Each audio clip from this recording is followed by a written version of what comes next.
No is most certainly a full sentence. It can also sometimes be a little awkward just to flat out say the word no. If you want to learn how to just say no like a minimalist, then you're in the right place. You can totally say no, followed by a full stop, if you feel comfortable and you want to put a conversation straight to rest. Sometimes it's the best thing to do. Being a fun mix of both frugal and minimalist, Josh and I have definitely had our fair share of no thanks conversations that needed a little more prodding. Sometimes when setting boundaries, especially with those you love, it can be a little trickier of a situation to navigate. Here's 5 ways you might find helpful if you find yourself in a similar situation where a simple no thanks isn't cutting it. Whether that be someone trying to force you into buying something idiotic, or if they're trying to offload something silly onto you, like their old sock collection. Let's go. Number 1, be honest. Honesty goes a long way when it comes to setting boundaries. It's sometimes how someone will realize the why behind your no thanks. It can help the other person understand where you're coming from. If you're honest and say you're terrified of sock puppets, who isn't? And you don't want the sock collection they're trying to thrust upon you just so that you can continue the art, then that's totally okay. Being honest helps others understand where you're coming from, and then no one needs to be forced into the art of sock puppetry against their wishes. Number 2, be appreciative.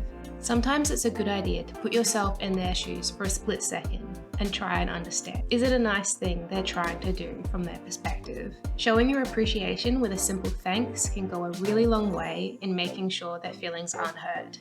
Number 3, suggest alternatives.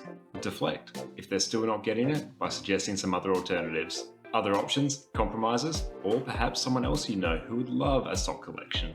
Dobby from Harry Potter. Find your Dobby equivalent for your situation, if it's appropriate, if someone better comes to mind. Win-win situations for the win. Number 4, practice. Practice makes perfect. Get in front of that mirror and psych yourself up if you need to. You've got this. Number 5, explain why. Yes, we've been honest, said thanks, found our Dobby equivalent, and practice our no thanks a bunch of times. But if they're seriously not getting it, it might be time to spell out exactly why and just leave it at that. Make sure to be clear and concise and end it knowing that you're saying no for the final time. So in sum, be honest, be appreciative, suggest alternatives, practice, and explain why. Well, there you go. Now you know how to say no like a minimalist. If in doubt, I'd say keeping it simple, dare I say keeping it minimalist, and a simple no thanks whilst pretending you're a broken record has never failed me yet.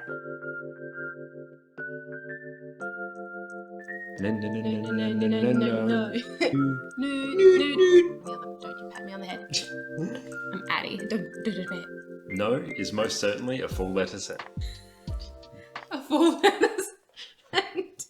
A full letter sentence.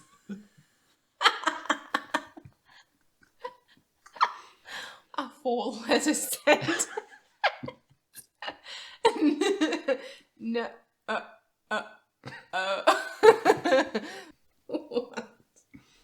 That was a mistake.